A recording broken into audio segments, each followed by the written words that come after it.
Hey, Okay. Facebook, we're up and live. Welcome. It's Beyond the Step Stage. It's only 2:03. You know, sometimes it takes us longer to get up than this. So it is only 2:03. We have a great show planned for you today. We're here with James Ford, Executive Director of the Center for Racial Equity and Education. And of course, I have my wonderful co-host here, Bree, and we have a wonderful set of topics. So please share as much as you can. We're going to get up and live over here on Instagram as well, and then we'll get started. Melissa, I need you to request because it's not allowing me to invite you. This is just, oh, there it is. There it is. I got you. James will be adding you in just a second. Oh, no, James is already on here. James, hey, we're on it over here. We got you beat. Right. Hi, Instagram. What's up, everybody? Hi, happy Friday. Bree with Apollo here. This is Beyond the Steps. I'm here with my fabulous co-host and friend, Melissa McDaniel, who is a social justice advocate. She's a dance educator and director and just simply amazing. And we do this little thing every Friday at 2 called Beyond the Steps, where we're talking to you about issues impacting the dance world, like racism, gender inequity, sex abuse and prevention, nutrition, psychology, and of course, dance medicine and science, where we live at Apollo. So thank you so much for joining us on Facebook and Instagram. Please share this conversation and drop your comments and questions below as we go. We would love to hear from you. This is how we get things done. How we keep moving forward is by education, by conversation.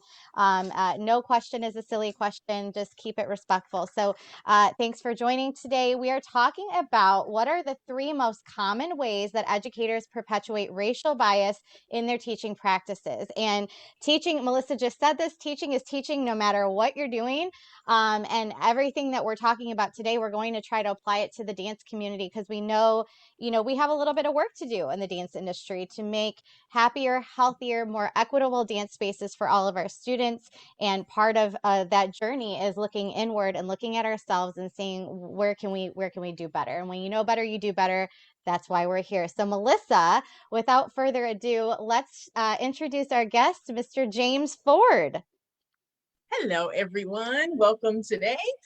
James Ford is an award-winning educator and consultant on issues of equity in education. Ford is the executive director of the Center for Racial Equity in Education, also known as CREED, and the principal consultant at Filling the Gap Educational Consultants, LLC.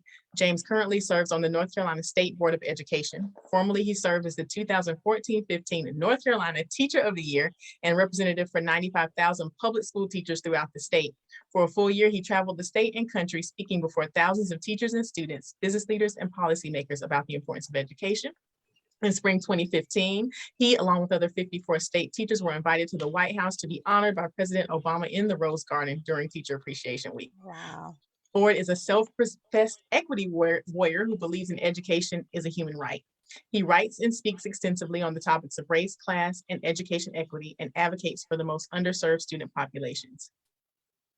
He considers his work an extension of his greater life calling. He is an activist, writer, minister, husband, and father of 4, and all-around awesome dude.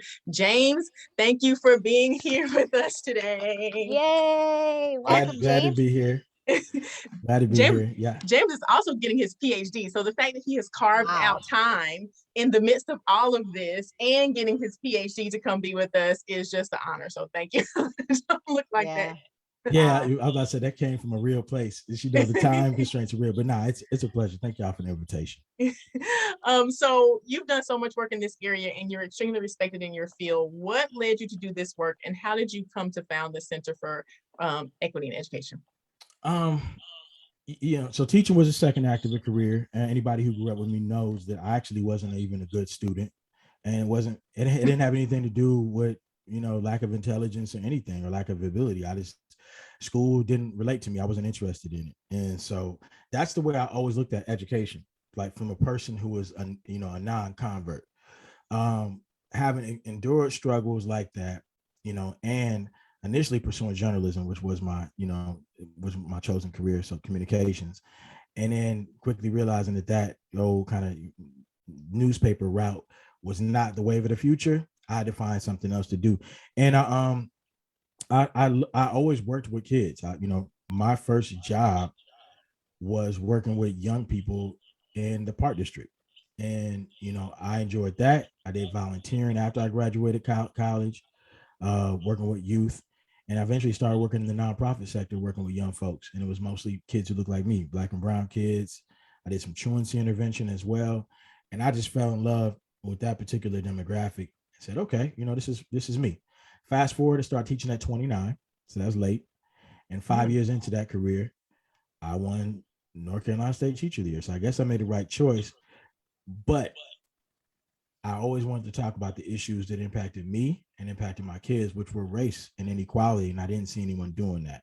And so not long after that is when I eventually decided, well, since it doesn't exist, then create it. And so that's what led to the creation of the Center for Racial Equity in Education, or CREED, now 2.5 years in existence.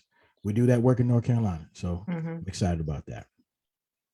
Yes. Wow, that is incredible. I mean, you've accomplished so much, and there's no better place to start than when you're working with youth, because you really get to see those light bulbs go on. And that's, again, such a parallel with the dance industry and what we get to do as educators and working with young children. So this is a great place to start, because you can never start too young in terms of education and getting them to think, and have empathy for everyone and making sure we're creating equitable spaces. So, before we get into the meat of today's discussion, I want to establish some baseline knowledge. We always like to go, start at the very, very top, the very basic level, and talk to us about the difference between bias and racism, because I think a lot of people use those interchangeably and they're not actually the same thing, right? So what is the difference?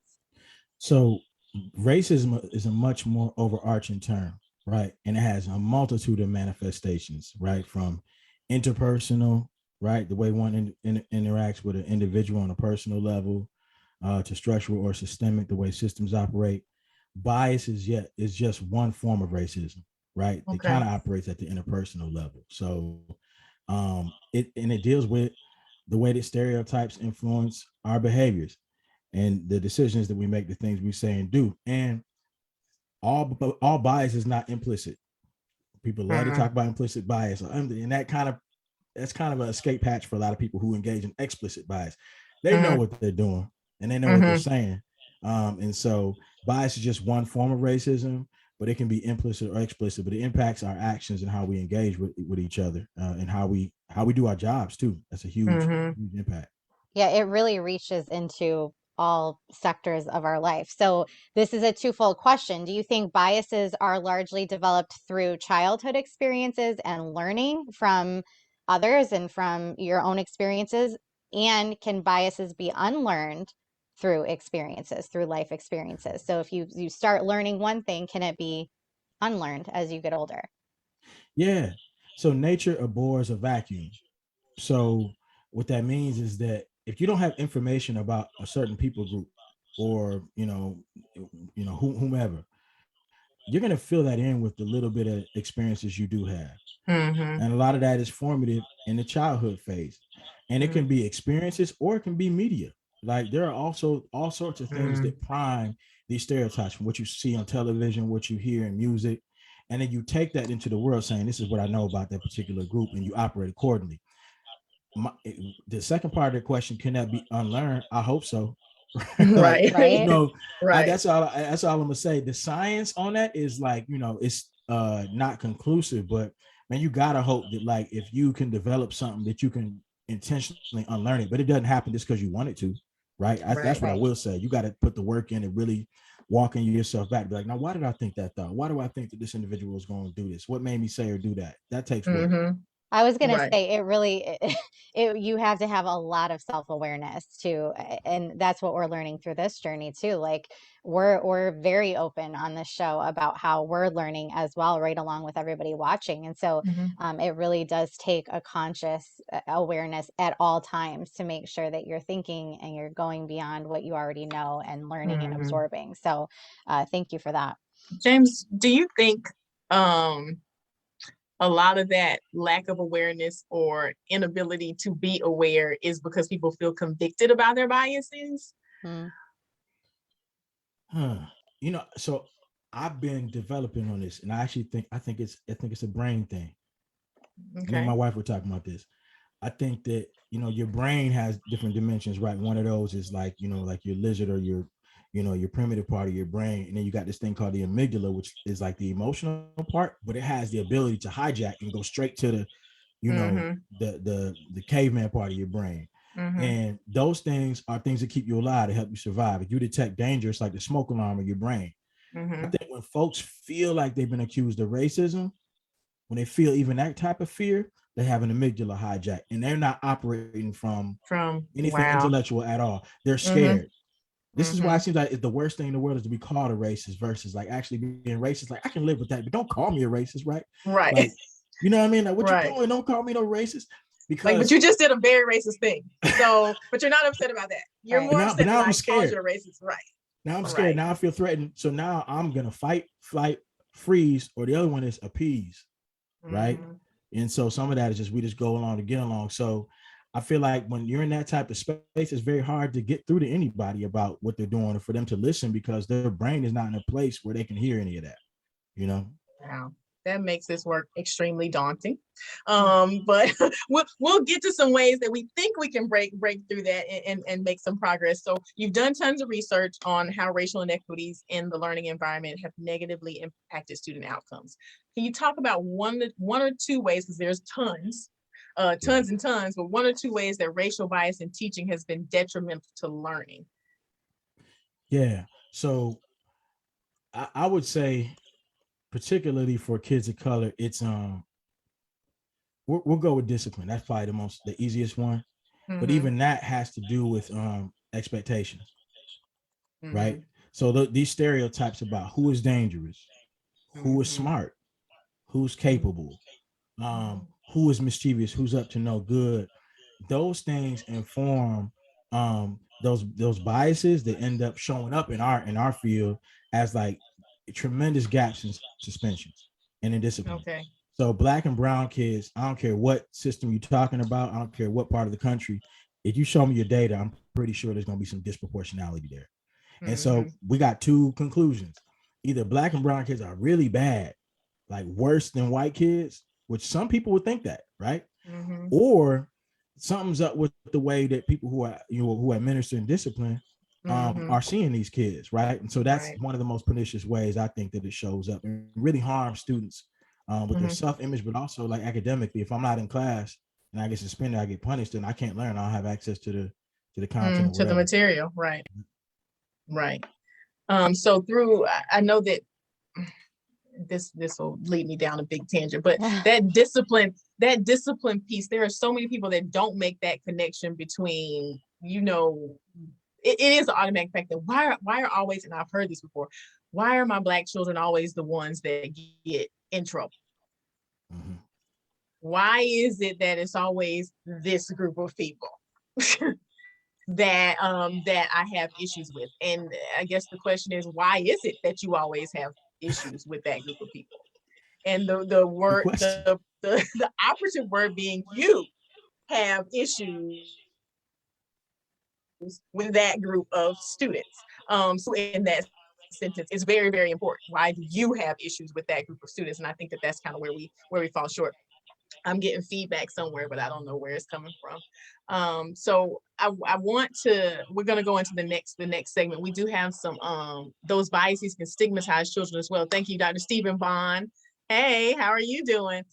Question here though. Yes, and it does stigmatize children. And I think that some children internalize that as well. But once they have been labeled with that, they carry that. And, we always say the self-fulfilling prophecy, that you end up, falling into that, and that becomes your identity. And that's not an identity we want our children to adopt as they move through the world. So your work is primarily with educators in public school systems, but do you believe that racial bias, and I think I already know your answer to this question, racial bias is less prevalent in privatized learning environments? So we're talking about things such as private schools, conservatories, dance studios, camps, enrichment programs, or do you think there's an even bigger opportunity, because there could be less oversight, for bias to show up in these areas? I like the word opportunity because, I don't want to speak conclusively, right? Because part of it, this side of life is you gotta talk about what you know. You know what I mean? I got a friend of mine, I think he's on the call. He said, it's not about right or wrong, it's about proven and unproven. right? So, but you know, yeah, I think there's way more opportunity for any number of regions because of how private schools formed. Private schools in general formed after Brown versus Board of Education 54. So you got to remember that, like, as these districts are one by one being told to desegregate, you have white flight from urban centers. And, essentially that's when the private school industry took off. And so that also lets you know who, in all likelihood, populates, those schools Private as well as who schools. staffs them. You know what I mean? So you have opportunity, that's certainly there. But also just in general, like, I feel like if you're not held accountable in the way that you are at least forced to like give your data publicly for a traditional public school, then yeah, you can bury a lot of bodies, quote unquote, there, in terms of like what happens, nobody else is going to see. And so it's happening everywhere without a doubt. But I think there's probably more opportunity in a private setting, for being honest. Let's talk about representation for a second. Here I go down the rabbit hole. But in the dance space, there's not a lot of representation of Black and brown people, dancers, and much less Black and brown teachers, studio owners, directors. Like that is just it's a privatized, totally unregulated space of learning for students. How much do you think the underrepresentation of Black and brown people in this space is going to hinder or challenge the ability for us to, take the next step to being more equitable? I think it's going to have a huge implication, more than I think the average citizen will give it credit. And let me make a connection here for y'all, because what y'all didn't know is I went to an art school from 5th grade all the way through high school. So I had a dance teacher who was also my first Black male teacher. Wow. Mr. Shelton K. So shout out to Mr. K back in Rockford. But to see him there, right, and to see him doing and performing those acts, teaching us how to plie, how to do one first position and second position, all these other different things. It gave us an idea of what was possible. But the inverse is true too, right? So if that person is not there, what the message is saying is that, oh, this is not possible, right? Or this is not where you belong, right? This is not for you. We could apply that to STEM, right? For an underrepresentation of women and girls in STEM. It's the same thing, right? It's an example. And then also, not only is it possible, but this is how one looks when they're in that position. This is how one conducts himself. One can be both a professional, one can be a consummate dancer, and look and talk like I do. So it gives us a model for how to do those things. And if you don't have it there, you don't have a pipeline. You're not serious about creating that as much as you are just commenting on it, Yeah. Now, James, you just used some dance terms. I have learned something about you today. That dance terminology. It is on now. I'm gonna ask you to drop some stuff. I probably overstated here. Right. To drop some stuff later on. So I want to, we like applicable strategies here, because people who are watching are like, yes, I hear you, but I have zero idea what to do, and I don't know where to start. And you got to start. You got to confront it first. So it's overwhelming. There's so much to do. It can get overwhelming. Yes. Where do I even begin with this? Very overwhelming. So I want to talk about the 3 most common ways that educators perpetuate racial bias in their teaching practices that you don't even know. You already talked about discipline.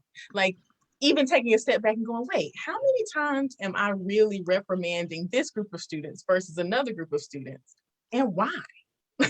Why does that happen? Even taking a step back and looking at that. So I would imagine that discipline is probably one of those ways that it shows up.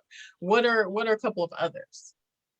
So yeah, discipline and a practical strategy, which I actually got from Tracy Benson, right, was just like auditing yourself, right? Take a moment to pay attention to how you engage with each person and kind of monitor who you reprimand, who you redirect, and take into account their demographics. Do that for a couple of days and look at it, or have somebody else do it, so that you have some baseline data to talk about, as opposed to like talking about your heart, right? Which is what a lot of people do, and I'm not like a cardiologist. I'm not concerned with your heart. I'm concerned with what you're doing, right? Primarily, The other thing is invite culture in, man. The expectations we're talking about are largely informed by misshaping ideas of culture, right? Okay. And kids have funds and knowledge, and they manifest ways of knowing in ways that we often don't recognize, because that's not how it shows up in our community, and we assume that's universal. I'll give you an example.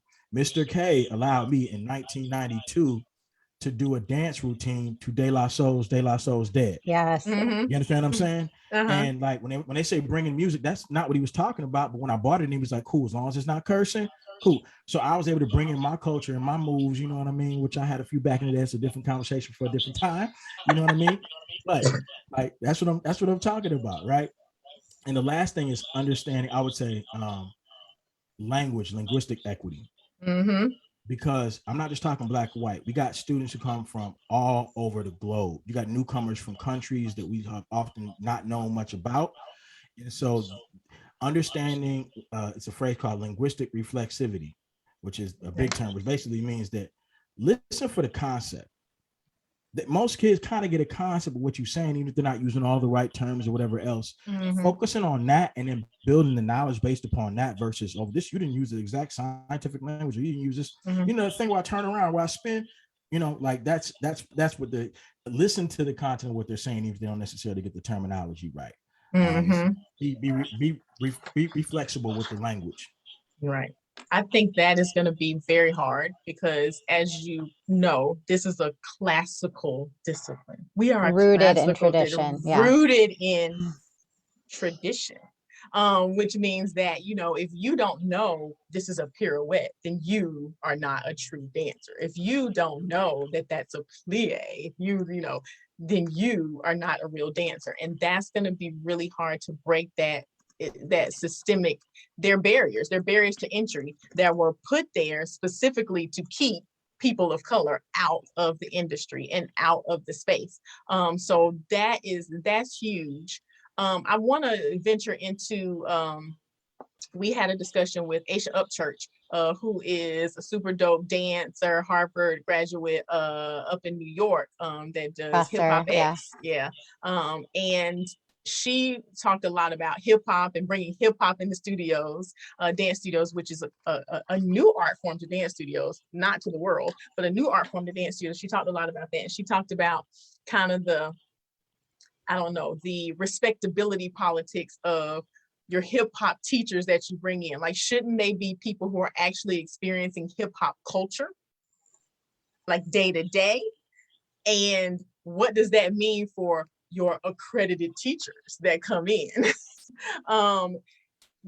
Can we talk about who we hire to teach and who we consider to be respectable in that space? And to piggyback off what Melissa just said, I think you're going to find a lot of suburban studio owners that go, well, when we've talked about this on the show before, Melissa, I can't control who applies for the position. Right. This is who lives in our area. And so, you know, what we talked with Aisha about is, you know, it's your responsibility to go outside of that and find those educators and make sure that there's representation in your studio so that if that's what you are trying to portray, that you are accepting of all, you need to send that message, because representation matters. So what do you say to all of that? Yeah, boy. So one is, I'm definitely a hip hop snob too. So that's gonna confess that bias up front. But the other thing is, if it emerges from the culture, then let it be stamped by the culture. Like, use that cultural standard of measurement. Right. So I don't be expecting, see, I'm speaking in my cultural language here, right? Don't be expecting, you know, a degree necessarily in hip hop aesthetic.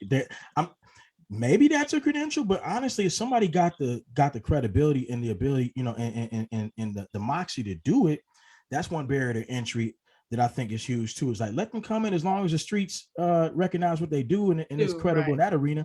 Let them get in and teach. They got the ability. Don't make them jump through some of the formal meritocracy hoops that we place in front of a lot of folks.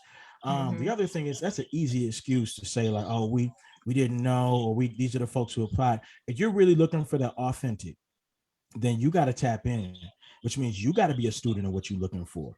Because you can, you know, I think about that. What's that funny meme, that video of that lady in that jumpsuit doing the hip hop dance? You know what I'm talking about? Yeah. Yeah. Like, you know that the streets ain't rocking with that. So you got to figure out who are the folks, but that requires more energy and time. And you might want to even hire somebody to curate that sort of space, you know, so that you're not doing it in a way that's surface and not meaningful, because it quickly turn into appropriation. right? Right. Mm-hmm. That's the thing that bothers me about that, is that, it'll open up doors and opportunities for folks who really ain't entrenched in the culture like that, and it'll be obvious. Right. Right. And I think Aisha said this when we talked to her, Melissa. Do you remember? She said, and if you can't be those things, if that's not you, and just recognize that's not you and call it something else, call Right. it, Yeah. call It's it jazz funk, or call it not even funk, because that's still appropriation, but right. call it something else. But You don't call don't it have hip to hop. call it hip hop class. Right. Right. It's really that simple. Exactly. So I see what I'm hearing, James, just to recap, is we have discipline where this is showing up. We have linguistics, we have the language that we use, or kind of the respectability politics of you need to use this terminology versus actually being able to know how to execute and do. And then also we have some teaching practice or hiring and representation, and how we place our faculty in our studios and in our convention spaces in a way that makes sure that the culture is represented by people who are actually in the culture. Can I add something else onto that? Yeah, Because absolutely. you can overcorrect too, and you can only hire Black folks to teach the hip hop stuff, and Right. I was assume going to that they talk about don't that. know. Yeah. You know what I mean? That they haven't been quote unquote classically trained, or that they can't dip it. Because really, what we want folks, students in any sector, to know is we want them to be well rounded, right? We want them to have access to all the things, and so, that happens in the corporate sector where everybody Black that you hire is like director of diversity engagement. Yes, exactly. You know what I mean? Like I'm not proficient in the other stuff too. Like, don't pigeonhole the folks as well. So that's like the overcorrection piece. Yeah, we had a discussion about that on a previous show too. Like automatically the black person comes in, you're like, oh, are you the hip hop teacher? Actually, no, I'm the ballet teacher. Right. And it's just a matter of everybody should be considered. If they're qualified, everybody should be considered for that position. It doesn't matter the color of your skin or where you're from. It's, are you qualified to do the job, period, end of story, Right. What we're talking today. I'm Bree with Apollo. This is Melissa McDaniel. This is Beyond the Steps, where we talk about issues that are impacting the dance world every single day, and with the goal of creating safer, more equitable, healthy spaces for all. We're talking today with James Ford about the 3 most common ways that educators perpetuate racial bias in their teaching practices. So, James, I would imagine that some of this is unconscious, right? So we teach how we were taught. We teach lessons that were taught to us in the way they were taught to us. We use disciplinary measures that were used on us. Is the first step towards substantial change self-awareness, or is it bigger than that? Because that's another issue with the dance industry, because there is no main governing body, there is no standardization. The whole industry comes from, well, people just grow up and kind of do what they were taught. There's no requirements to educate, yourself further as an educator. You hope people do, but it's not required in any way, shape, or form. So the whole industry is kind of structured this way. So, is it self-awareness, or is it bigger than that? So here's another bias. At my heart, I'm a history teacher. And so I'm always going to say, like, you get X amount of years in this life to really try to like figure out what the heck is going on here, right? If you're fortunate in the United States, it's like in your mid 70s, right? Which means like you might get to my age before you really figure out what's going on, right? So I think self-awareness and a historical perspective, right? The word you mentioned there was industry. Well, how did the industry come about? Who created it? How did it evolve? Who influenced that? Right. And the dances we're talking about, right? Some of the major dances, what we talking about, TikTok dances or dances that were popularized through the jazz era, through hip hop, were created from folks outside that system. Do you know that history? Have you investigated that? So there's understanding yourself, but that has to be within the greater historical context, which does take work. And I feel like if you're able to do that, the average person is probably a little more able to be accepting and less taking on the nose. Like, oh, it's my fault. You have a responsibility. It ain't necessarily about being fault, but you got to figure out how you fit into this and how these things came to be so that you can be disruptive, by changing the course. Right. Yeah, I love the way you just said that. Thank you. As company directors, studio owners, convention directors, we're leaders. And, especially as an owner or a leader of an organization, you have to hold your faculty and staff accountable when you see racial bias happening in your walls, right? What is your advice for calling it out in a way that meets people where they are, yet doesn't end in a total shutdown, and also doesn't taint the studio culture that you're trying to create in terms of a safe, equitable space. How do you approach all of that with people? Yeah, I think understanding your objective. Somebody, I was reading a book and it was talking about how calling out doesn't work, and I say it depends on what your objective is, right? Mm. I don't think you enter in calling folks out, right? Because you Mm-hmm. can be right and it'll make you feel good, but are you going to be effective? Is the Mm-hmm. question, right? And so I think the art of asking questions is Okay. like being real Socratic. So you said this, or you know the way you went about things this way. Tell me about that. You know, who? So people, you know, the kids liked it. Okay, which kids? Mm-hmm. How do you think that? You know, so let's talk a little bit about race and you know, in the way that when you made that decision, who might be the unintended victims of that? You know, Mm-hmm. like because I feel like engaging them and coaching them to arrive at that conclusion on their own while also providing scaffolds around the conversation where they can't come in and be like, well, I don't talk about race. No, let's talk about race for a second. Like, let's think about Mm-hmm. how it plays into this, right? Mm-hmm. They can't, you know, come through and set like preconditions like that. But question asking and being evocative in that way, I think is important. And then when people show ample opportunity and know better and supposed to be doing better and they don't do it, then I think you do gotta call folks out or call them in, Mm-hmm. whatever you prefer. At some point in time, you gotta come a little more heavy-handed. But it's an art knowing how to still maintain people's dignity while calling them into being better and higher versions of themselves. Mm-hmm. Thank you. Makes sense. Yeah. Yeah. Uh, um, yeah. That now, what do you, and this is a common thing, what do you say when people say you're pulling the race card, or, you know, this is disruptive, talking about, why do we have to talk about race? I don't see color. Those are my favorite. You're pulling the race card. I don't see James is like, no, not I don't see color. I don't see color, or you're being divisive by even talking about these issues. What's your response to things like that? You want my petty side or you want my practical side, right? Oh, you Because I can can give give you. both. Okay, let I me would start like with your practical side followed by your petty side, please. Thank you. practical followed by petty. Okay, so practical, you know, any one of those. This is divisive. Most of those are soft pushbacks. What do you mean when you say that?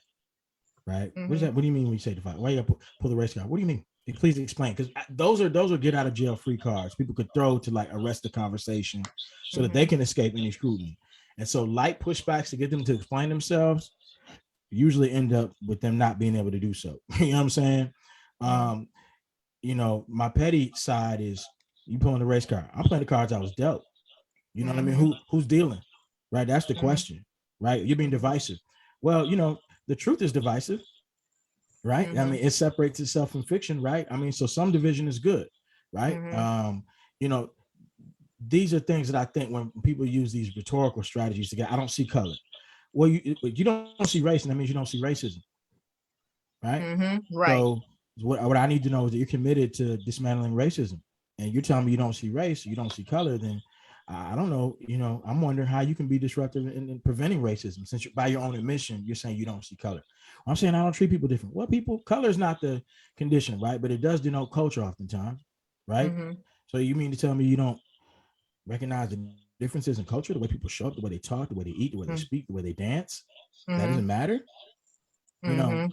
So these are more questions, but folks who know better and use that as an excuse, I feel like, you know, they deserve a little bit of heft behind that soft pat on the Mm-hmm. back. Mm-hmm. Yeah, absolutely. So professional development, we've said plenty of times, and we say it on the show, I feel like we are just a broken record here, that there's no regulation in the dance industry. There's nobody that's looking at us and going, hey, this is wrong, this is right, you need more education. There's no CEs, there's none of that stuff that we actually have to do. Some of us voluntarily do it, and that's great, but there's no one who's making us do it. And you facilitate a number of professional developments. I've done it plenty of times as well. Do you think that providing education and training or professional development to educators is even helpful if it's not accompanied by a mind shift set? mindset shift. I'm There so it goes. interested in the response to this question. Yeah, like, is it kind of like, I don't even need to do this if I have a chorus of people who are like, I don't see race, or I don't like, or is it, should you do it and keep kind of pushing and pushing and pushing?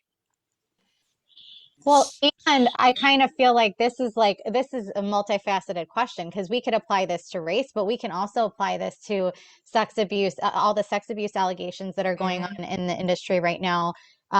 There's a lot of people that are like, well, I'm getting trained and I'm getting certified and yet they're still communicating with the people who are being accused of doing these things. And so it's kind of like this twofold, like it applies in many ways. So education and training is great, but like Melissa said, if there's no mindset shift really at the core of the issue, then is it even worth it to spend the money and the time? Yeah, it's yes and no. I'm gonna say heavy on the no, but a little bit of yes on there, if I can do that. Is that fair? No, because like you have to be willing to learn, right? Folks got to be teachable. And what ends up happening is it becomes, an HR strategy, right? It's a compliance thing, right? We said we did it. We brought the person in. This lady did something real racist to me one time, and I confronted her on it. She's like, I've been to this training. Clearly you need to go again. It didn't take the first time. You know what I mean? Like, I'm just saying, like, but in all seriousness though, yeah, the little bit of yes is because you're not going to get 10 out of the 10 people who go through it, but you might get 4 or 5 out of the 10. You know what I mean? To have that mind shift. And is that a worthy pursuit if you still go through with that, even if you're working at a deficit, I guess. And I gotta feel like, if you get 1 or 2 people to change their minds, that's good. But the ultimate question, which I didn't know when you set out, is it's less at the individual level. Who makes the policy? And Melissa knows, like, this is why I be thinking, like, there's no obligation to them.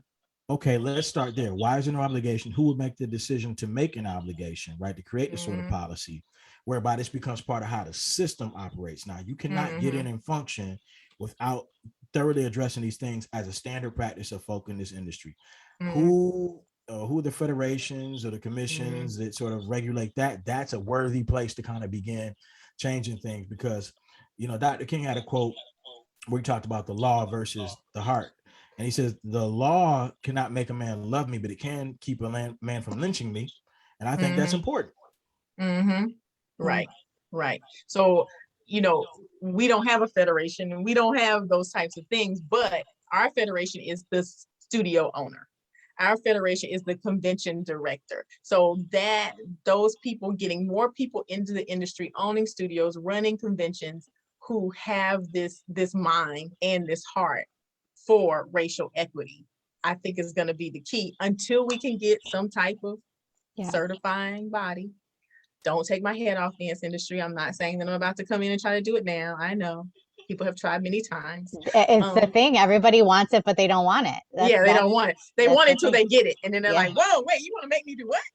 So I get it. But until then, I think that it's gonna take representation of people who are actually people of color, who are allies, who are people who are advocates, to take leadership and managerial positions, and for people who are consumers, parents, students, dancers, to only patronize those people who have the mind and the heart for this work. Because as long as you're going to the studio where the studio owner is a blatant, explicit racist, then you're still putting money in the pockets of people, decision makers, who have absolutely no motivation to change. So it's a collective effort to move toward the good and away from the bad, but that collective effort is where we need some work, because dance studio, at least not in the positive direction. So as you're talking, I'm like sitting here going, whew. I mean, like, I just, it's such a long road, winding road.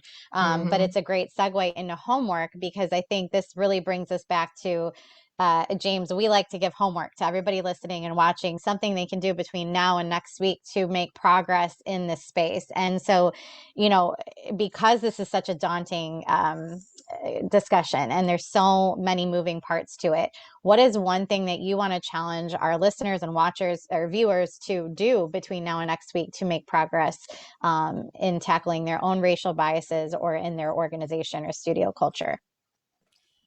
So again, I talked about expectations and stereotypes. And so I would challenge y'all, I know we're kind of out of the DVD era, so maybe Netflix got it, but if you've never seen the film The Freshest Kids, The Freshest Kids, okay, which really kind of documents the history of like b-boying, right? What's commonly known as breakdancing. And you can watch that and listen for your own biases that are jumping out as you think about why or how these kids were able to do these things, these Black and Puerto Rican kids, right, in New York. I feel like that's be a really good exercise in helping yourself to walk back some of those biases and start to look at and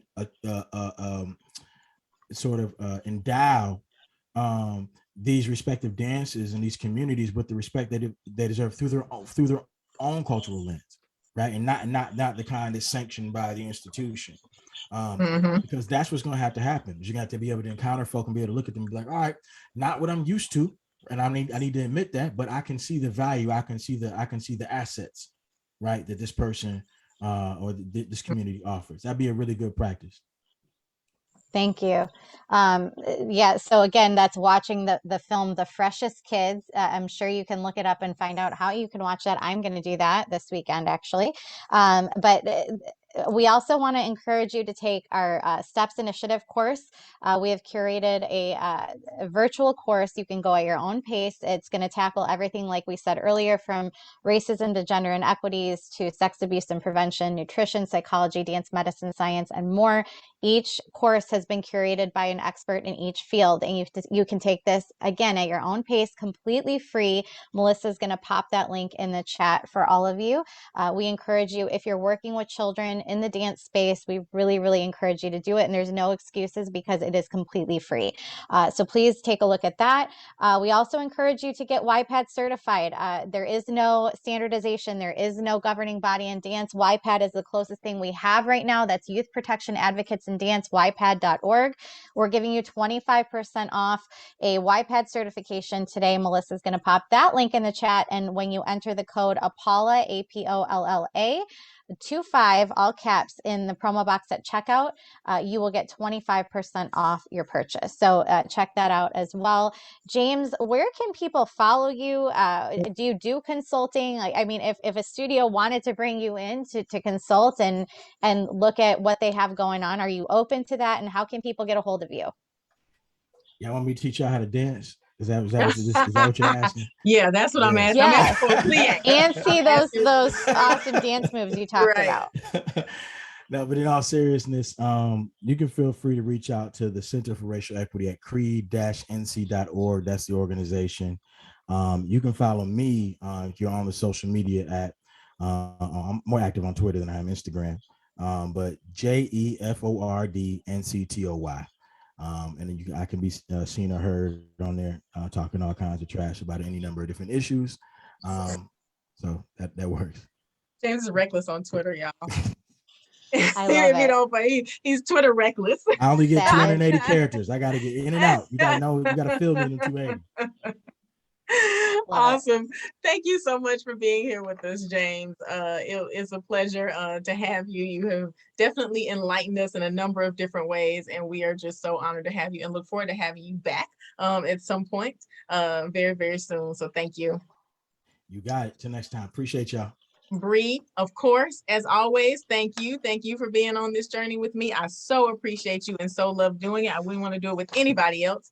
Thank you to everyone else who is out there watching. We have had a wonderful time looking at your comments. Y'all have been giving James big shout out. So thank you so much. Thank you for watching and thank you for being with us each week. Next week, we have, does massage therapy reduce injury and improve dance performance? It's not just about self-care. It's about a number of different different things, and it can be performance enhancing as well as help with recovery. We have a licensed massage therapist and bodywork therapist, Reagan Brown, in honor of Be Your After Total Wellness, here to talk about that. She's also going to get into a little bit of cupping and circulation therapies as well. So don't miss that. Until then, do your homework that James gave you, and we hope that you will continue your journey beyond the steps. See you next Friday at 2.